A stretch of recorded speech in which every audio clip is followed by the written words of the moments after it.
ప్రదీప్ గారు good morning. Good morning Sudheer గారు. Sir, ఈ స్టాక్ మార్కెట్ ఇన్వెస్ట్మెంట్స్లో small cap, mid cap, large cap అంటూ ఉంటారు. ఇన్ డీటెయిల్డ్గా వాటి తాలూకు ఇన్ఫర్మేషన్ ఏంటి? రైట్. సో గుడ్ క్వశ్చన్ అండి. స్మాల్ క్యాప్ లేదా క్యాప్ అంటే క్యాపిటల్ అండి. అవును. క్యాపిటల్ అంటే ఆ సంస్థ యొక్క దగ్గర ఉన్న వనరులు. ఓకే. అంటే క్యాపిటల్ ఫండ్, రిసోర్స్, సో అవి. సో ఇవి వాటి యొక్క సైజ్ బట్టి, క్యాపిటల్ సైజ్ బట్టి స్మాల్ క్యాప్ అని, లార్జ్ క్యాప్ అని, మిడ్ క్యాప్. లార్జ్ క్యాప్లో జనరల్గా పబ్లిక్ సెక్టర్ బ్యాంక్స్ ఉంటాయి. ఓకే. ప్రైవేట్ సెక్టర్లో టాప్ బ్యాంక్స్ ఉన్నాయి. ఓకే. అలాగే స్మాల్ క్యాప్స్లో వచ్చేసరికి చిన్న కంపెనీస్ ఈ మధ్య న్యూ ఎంట్రెంట్స్ అయ్యాయి. ఓకే. కొత్తగా మార్కెట్లోకి వచ్చారు లేదా ఎప్పటి నుంచో ఉన్నారు. స్మాల్ బ్యాంక్స్ కూడా ఉన్నాయి చెప్పాలి. అవును సార్. చిన్న చిన్న బ్యాంక్స్ ఉన్నాయి. సో అలాగే మిడ్ సైజ్డ్, యాక్చువల్ చెప్పాను, కొన్ని నేను పేర్లు తీసుకోవట్లేదు, బట్ మిడ్ సైజ్ కంపెనీస్ ఉంటాయి. ఈ ఒక దగ్గర ఒక 500 కోట్లు అలా క్యాపిటల్ ఉండేవి. అలాగా ఇవన్నిటికీ కూడా ఒక ఇండెక్స్ పెట్టారు. Okay sir. So small cap అన్నిటిని ఒక ఇండెక్స్. సో ఇవన్నీ మూవ్ అవుతున్నాయంటే ఇండెక్స్ మూవ్ అవుతుంది. వెయిటెడ్ యావరేజ్ చేస్తారు వీటిని. ఇన్ని కంపెనీస్, ఒక 500 స్టాక్స్, స్మాల్లో 500 స్టాక్స్, వీటి వెయిటెడ్ యావరేజ్ ఉంటుంది. తర్వాత మిడ్ క్యాప్లో ఇది ఒక 1000 స్టాక్స్, అలాగే లార్జ్ క్యాప్ అది ఒక 1000 స్టాక్స్. ఇలా వాళ్ళని ఒక కేటగిరీస్ చేసి వెయిటెడ్ యావరేజ్ ఇచ్చి దాన్ని ఇండెక్స్ నుంచి చేస్తారు. ఆ ఇండెక్స్ బట్టి అర్థమవుతుంది మనకి స్మాల్ క్యాప్స్ మూవ్ అవుతున్నాయి లేదా వెనక్కి వస్తున్నాయి, ముందుకెళ్తున్నాయి అనేది మనకి ఐడెంటిఫికేషన్ వస్తుంది. ఓకే. అది అయితే స్మాల్ క్యాప్, మిడ్ క్యాప్లో చాలామంది నేను స్మాల్ క్యాప్లో పెట్టాను అంటారు. రైట్. నేను లార్జ్ క్యాప్లోనే పెడతాను. రైట్. ఎందుకంటే పబ్లిక్ సెక్టర్ బ్యాంక్స్ ఉంటాయి, పబ్లిక్ సెక్టర్ కంపెనీస్ ఉంటాయి, నవరత్నాస్ ఉంటాయి. అవును. సో ఇలా మినీ రత్నాస్ ఏమో మిడిల్లో ఉండొచ్చు. సో కొత్త కంపెనీస్ వచ్చాయి, రీసెంట్గా లిస్ట్ అయిన కొన్ని కంపెనీస్ వాళ్ళు స్మాల్గానే ఇన్వెస్ట్ చేశారు, but they are doing very good actually. Good sir. Stock market పరంగానూ బాగున్నారు, ఈవెన్ వాళ్ళ స్కేలింగ్ అప్ దగ్గర కూడా బాగున్నాయి కొన్ని కంపెనీస్. సో అయితే ఒక్కొక్క ఏరియాలో ఒక్కొక్క రిస్క్ రివార్డ్ అనేది ఉంటుంది ఇన్వెస్ట్ చేసేటప్పుడు, అది చూడాలి. ఓకే. అది. సో ఎలా చూస్తాము what is the risk, what is the reward? Sir yes. అంటే మీరు ఎప్పుడు కూడా అండి small cap is nothing but ఒక చిన్న కంపెనీస్ అనుకుందాం కంపారిటివ్లీ. కంపెనీస్ అనకూడదు, చాలా మంచి కంపెనీస్ కూడా ఉన్నాయి వాటిల్లో. వీటిల్లో ఏంటంటే హై రిటర్న్స్ మనం ఎక్స్పెక్ట్ చేయొచ్చు అంటారు. ఎలాగా అంటే వాళ్ళు పర్ఫామ్ చేస్తే బాగా మనకి హై రిటర్న్ వస్తుంది. పర్ఫామ్ చేయకపోతే అంతే లాస్ వస్తుంది. Okay. Right. Large cap is like మీరు అవి కంటిన్యూస్గా పర్ఫామ్ చేస్తాయి. Too big to fail companies. Okay. Too big to fail, అంత ఈజీగా కింద పడవు, ఫెయిల్ అయ్యేవి కావు. ఈవెన్ ఏదో స్టాక్ మార్కెట్ పుల్ వల్ల, లేకపోతే గ్లోబల్ క్యూస్ వల్ల, లేకపోతే ఆ సెక్టర్లో ఏదో ఒక డిస్టర్బెన్స్ వల్ల ఇవి ఏమన్నా కిందకు వచ్చినా, బట్ టెక్నికల్లీ వాళ్ళు they are very strong companies. Okay. So ఇంకా మిడ్ క్యాప్ సేమ్, మిడ్ క్యాప్లో కూడా అంతే. ఈ రెండింటికి కానీ మిడ్ క్యాప్. రైట్. సో ఈ వాలటాలిటీ అనేది కింద చిన్న స్టాక్స్, మీడియం స్టాక్స్లో ఎక్కువ ఉంటాయి. మిడ్ క్యాప్ కంపెనీస్లో ఎక్కువ ఉంటాయి. లార్జర్ క్యాప్లో వాలటాలిటీ తక్కువ ఉంటుంది, మోర్ స్టెబిలిటీ. ఈవెన్ ఆ ప్రైస్ కరెక్షన్ వచ్చినా ఆ పర్లేదు, మళ్ళీ వస్తుంది. స్మాల్ క్యాప్స్లో అన్నది ప్రైస్ కరెక్షన్ నుంచి మళ్ళీ కిందకు వచ్చిన కంపెనీ మళ్ళీ పైకి వెళ్ళడానికి ఇట్ విల్ టేక్ టైం. అలాగే చాలా క్విక్గా రిటర్న్స్ వస్తాయి. ఓకే. సో అంటే the more the risk, the more the reward. Okay. అంతే. So at the time at the same if risk అంటే ఒక రిస్క్ జరిగింది అంతే, లాస్ కూడా బుక్ చేసుకోవాలి, రివార్డు అలాగే ఉంటుంది. ఓకే. సో ఎవరైతే రిస్క్ తీసుకోవడానికి రెడీగా ఉన్నారో, సో వీళ్ళు రిస్క్ టేకర్స్ ఎవరైతే ఉన్నారో వాళ్ళు స్మాల్ క్యాప్స్ మీద ఎక్కువ ఇంట్రెస్ట్. ఇదంతా కూడా ఇన్వెస్టర్ యొక్క సైకాలజీ అండి. Of course sir. సైకాలజీ, వాళ్ళు ఉన్న ఏజ్ గ్రూప్లు, వాళ్ళకున్న ఎపిటైట్లు, రిస్క్ ఎపిటైట్లు, వాళ్ళకున్న వనరులు, దాన్ని బట్టి చేస్తారు. సో అందరూ చెప్పేది ఏంటి అంటే, మీ దగ్గర ఒక ఫండ్ ఉంది, ఎగ్జాంపుల్ ఒక 1 crore ఫండ్ ఉంది అంటే ఈ మూడిట్లో మిక్స్లో పెట్టాలి. మిక్స్లో పెడితేనే, అది మిక్స్డ్ బ్యాగ్లో పెడితేనే అన్నీ మంచి రిటర్న్స్ వస్తాయి. ఒకటి ఎక్కడన్నా తగ్గినా ఇంకోటి కవర్ చేస్తుంది. సో ఇది అందుకని దీన్ని మిక్స్డ్ ఇన్వెస్ట్మెంట్స్ చేయమని మనం అందరికీ సలహా ఇవ్వచ్చు. ఎందుకంటే చాలామంది యంగ్స్టర్స్ ఉన్నారు, సో వాళ్ళందరూ రిస్క్ తీసుకోవడం రెడీ ఈరోజు. ఎందుకంటే డిస్పోజబుల్ ఇన్కమ్ వాళ్ళకి పెద్ద ఇవి ఉండవు, ఏమంటారు, రెస్పాన్సిబిలిటీస్ తక్కువ ఉంటాయి, న్యూగా ఇన్కమ్ స్టార్ట్ అవుతుంది. సో డిస్పోజబుల్ ఇన్కమ్ ఎక్కువ ఉంటుంది. సో అది మేజర్గా అంటే డెమోగ్రఫిక్ బట్టి వాళ్ళు సైకాలజీ బట్టి కూడా కొంతమంది వెళ్తారు. ఇదే మన మ్యూచువల్ ఫండ్ కంపెనీస్ కూడా పాటిస్తాయి. మీరు సిప్ చేద్దాం అనుకున్నా కూడా మిమ్మల్ని అడుగుతాయి what is the high risk returns ఇవి. వాళ్ళు కూడా రిస్క్ మీటర్ ఇస్తారు మీకు. సార్ ఓకే, ప్రతిదానికి రిస్క్ మీటర్ ఇస్తారు. మ్యూచువల్ ఫండ్ కంపెనీస్ కూడా వాళ్ళ ఫండ్స్కి ఒక రిస్క్ మీటర్ ఇస్తారు. ఇది హై రిస్క్, ఇది లో రిస్క్ లో return, high risk high return, medium risk medium return, ఇలా రిస్క్ ఇస్తారు. సో ఎవరన్నా కొత్తగా స్టార్ట్ అవ్వనా కూడా వాళ్ళు ఈ రిస్క్ని చూసుకునే ఇన్వెస్ట్ చేయొచ్చు. Okay, so mutual fund companies తోటి లేదా డిస్ట్రిబ్యూటర్ ఎవరైతే ఉన్నారో వాళ్ళతో మాట్లాడుకుని ఇది మనం చెయ్యొచ్చు. ఓకే సార్, అది సార్. అయితే ఈ స్మాల్ క్యాప్ మిడ్ క్యాప్ వీటిలోని మీరు అన్నట్టు రిస్క్ను బట్టి రివార్డ్ ఉంటుంది, రిస్క్ను బట్టి మనకి రిటెన్షన్ కూడా అలానే ఉంటుంది. ఏమన్నా తీసుకుంటే అటు ఇటు అయ్యే అవకాశాలు కూడా ఉంటుంది. Correct. Are there any specific guidelines or manual we can get the information about this particularly? Manual అలా చెప్పలేమండి.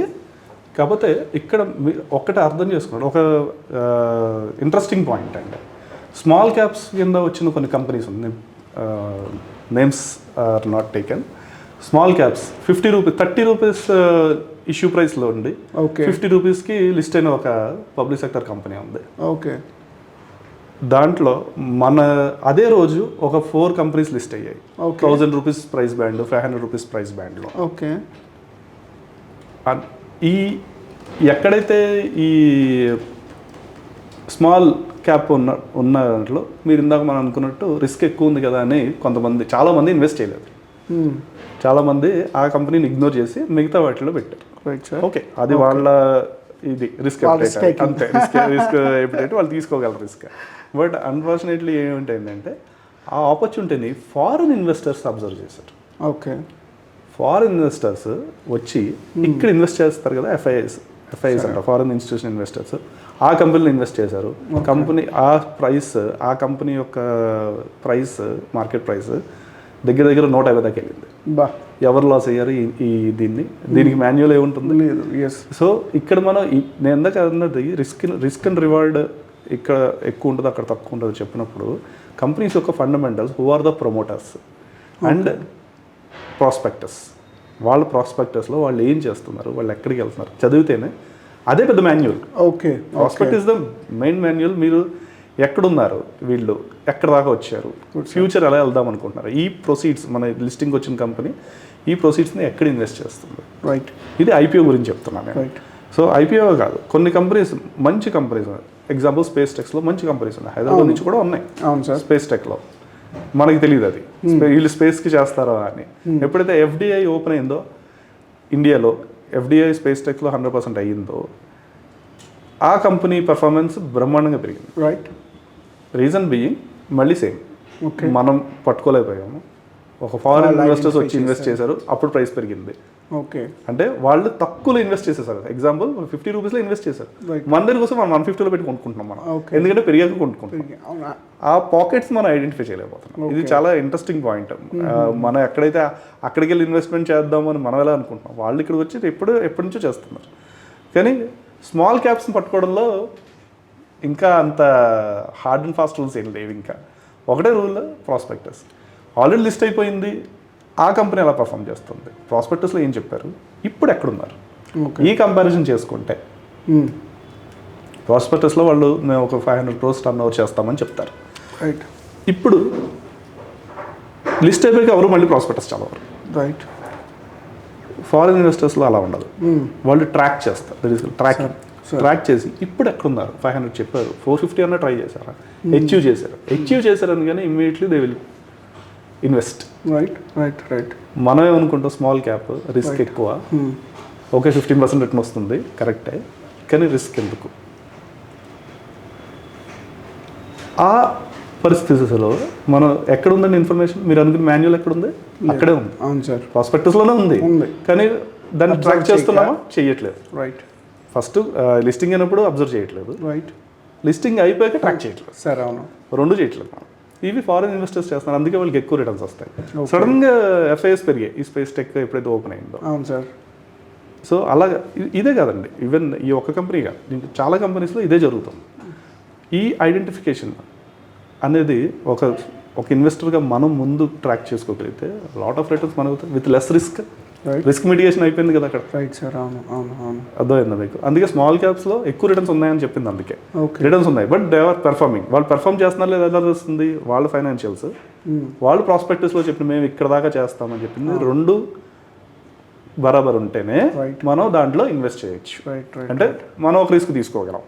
ఎందుకంటే ఆల్రెడీ మీరు రిస్క్ తీసుకున్నాను తెలుసు, కానీ బట్ విత్ ఇన్ఫార్మ్డ్ డెసిషన్ తీసుకోండి, క్యాలిక్యులేటెడ్ రిస్క్ తీసుకోండి. కరెక్ట్. సో అది మేజర్గా చూడాల్సింది. సింపుల్ చెప్పాలంటే ఇందాక మనం డెమోగ్రఫిక్స్ మాట్లాడుతున్నాం. ఒక 70 years ఆయన రిటైర్మెంట్ ఫండ్ అని ఆయన తీసుకొచ్చి స్మాల్ క్యాప్లో పెట్టాడు. ఓకే, ఆయన ఎక్కడ పెడతారు? జనరల్గా ఫస్ట్ వెళ్ళేది ఎఫ్డీకి వెళ్తారు. అవును, ఫస్ట్ ప్రయారిటీ ఎఫ్డీ. మార్కెట్లో ఉన్న కామన్ పదం ఎఫ్డీకి వెళ్తారు. ఎందుకంటే నాకు ఒక మినిమం ఇంత నా మెయింటెనెన్స్కి లేకపోతే నా ఖర్చులకి ఇంత వస్తుంది మ్యాండేటరీగా. So risk 0. ఒకటి. 2, నెక్స్ట్ ఎక్కడికి వెళ్తారు? ఆయన లార్జ్ క్యాప్కి వెళ్తారు. రైట్.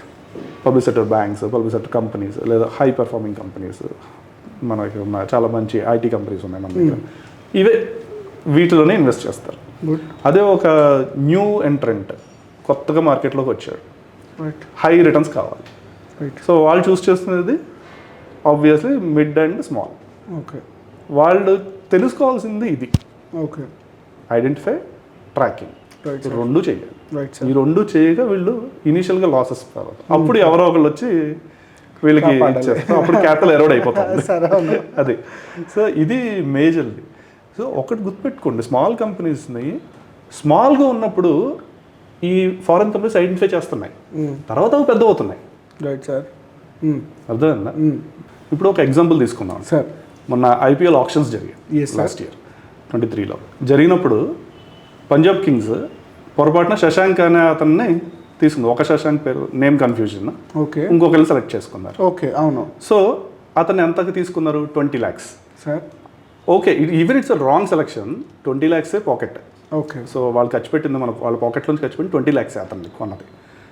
బట్ మొన్న అతని పర్ఫార్మెన్స్ చూడండి, 263ని చేసేసారు సార్. అవును, లాస్ట్ హిట్టింగ్ అతనే చేశాడు. రైట్. అంతకుముందు అతనే చేశాడు.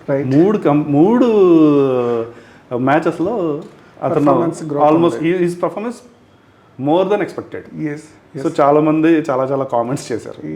సో అర్థం చేసుకోండి, అతను స్మాల్గా ఉన్నాడు, అంటే పొరపాటున కొన్నారు. ఒక మిస్టేక్. ఒకవేళ అతన్ని ఐడెంటిఫై చేసి 20 lakhsకే కొన్నా, ఓకే, ఇప్పుడు పంజాబ్ కింగ్స్ రేపు అమ్మేస్తుందా? రైట్, అవ్వదు. ఇప్పుడు అతని వాల్యూ ఎంత ఉంటుంది? పెరిగింది ఖచ్చితంగా. సో వీళ్ళకి ఎంత తగ్గింది? ఎంత సేవ్ చేసుకున్నారు? సపోజ్ ఆయన 5 కోట్లకి అమ్ముడయ్యాడు అనుకున్నా, ఆయన ప్రైస్ 5 కోట్లు అనుకున్నా ఆయనది. సో పంజాబ్ కింగ్స్ ఎంత పాకెట్ చేసుకుంది? 5 crores వాల్యూ స్టాక్ 20 lakhsకే నా జేబులో ఉంది ఇప్పుడు. రేపొద్దున ట్రేడ్ చేయాల్సి వచ్చిన 5 కోట్లకి అమ్మేసిన స్టిల్ ఇంకో 4 బ్రెయిన్ కొనుక్కుంటుంది. స్మాల్ క్యాప్స్లో కూడా ఇలాగే ఉంటుంది. ఓకే, ఇంకొక రివర్స్ ఎగ్జాంపుల్ చెప్తా. ఆర్సీబీ చాలా మంది ఇలాగే నవ్వుతారు, బట్ అన్ఫార్చునేట్ థింగ్.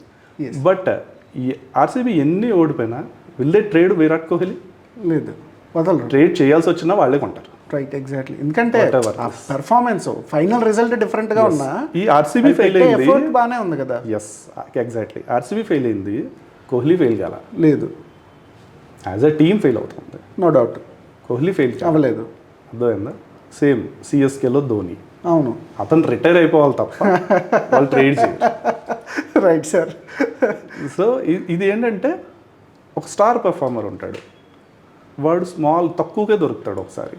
ఆ ఐడెంటిఫికేషన్ ఎప్పుడు చేస్తున్నాం, అతను ట్రాక్ చేస్తారు వీళ్ళు. ఓకే, ఈవెన్ ఇప్పుడు ఎస్ఆర్హెచ్ వాళ్ళు బెయిర్ స్టోన్ వదిలేసుకున్నారు, ప్యాట్ కమిన్స్ తెచ్చుకున్నారు. బట్ ప్యాట్ కమిన్స్ అంతకుముందు పర్ఫార్మెన్స్ అలా ఉంది లేదు, బట్ వరల్డ్ కప్ అతనే తెచ్చాడు. సరే, అవును, ట్రాక్ చేసుకున్నారు వీళ్ళు. ఇమ్మీడియట్గా తీసుకున్నారు అతన్ని, and he became a captain, and he is doing wonders. మొన్న మ్యాచ్ ఓడిపోయాక ఒక డైలాగ్ అన్నాడు, సెకండ్ బ్యాటింగ్ చేస్తున్నారు కదా, మీరు స్లోగా చేసుంటే యూ కెన్ విన్. 200 చేజ్ చేయడం మీకు పెద్ద కష్టంగా 260 2 సార్లు కొట్టారు మీరు. మోర్ దెన్ 260 2 times కొట్టారు ఇదే ఐపీఎల్లో. చాలా సింపుల్గా డైలాగ్ చెప్పాడు. నేను ఫస్ట్ బ్యాటింగ్ దిగినా సెకండ్ బ్యాటింగ్ దిగినా ఇలాగే ఆడతాను అన్నాడు. So aggressiveness. సో ఈ అగ్రెసివ్ స్టాక్ని మనం ఐడెంటిఫై చేయాలి. వాట్ ఎవర్ ద రీజన్, అంటే సీజన్ ఎలా ఉన్నా ఎటువంటి వాలటాలిటీ ఉన్న మార్కెట్లో ఒకటి పెర్ఫామ్ చేసుకుంటే వెళ్తాడు. Good sir. మెనీ థింగ్స్ ఉంటాయి దాంట్లో. కాంపిటేటెడ్, నేను స్మాల్ క్యాప్స్ గురించి మాట్లాడతాను, లార్జ్ క్యాప్స్ గురించి కాదు. స్మాల్ క్యాప్స్లో కూడా వాడు కన్సిస్టెన్స్ పెర్ఫార్మెన్స్ ఇస్తుంటాడు, వాడిని ఐడెంటిఫై చేసుకుని రావాలి. ఐడెంటిఫై చేయడమే కాదు, వాడిని ట్రాక్ చేయాలి. జస్ట్ ఐడెంటిఫై చేసాం కదా కొనేయడం కాదు, ట్రాక్ చేయాలి. రైట్ మూమెంట్ వస్తుంది, రైట్ ప్రైస్లో దొరుకుతుంది, తీసుకోండి. రైట్. అండ్ ట్రేడ్ చేయండి ఒక టైంలో. రైట్. ఇది నా time to get my profits అన్నప్పుడు ట్రేడ్ చేసుకోండి. Right sir. రైట్. ఇది ఐపీఎల్ ఆఫ్ ఇన్వెస్టింగ్ అనొచ్చు. Good sir. Good good.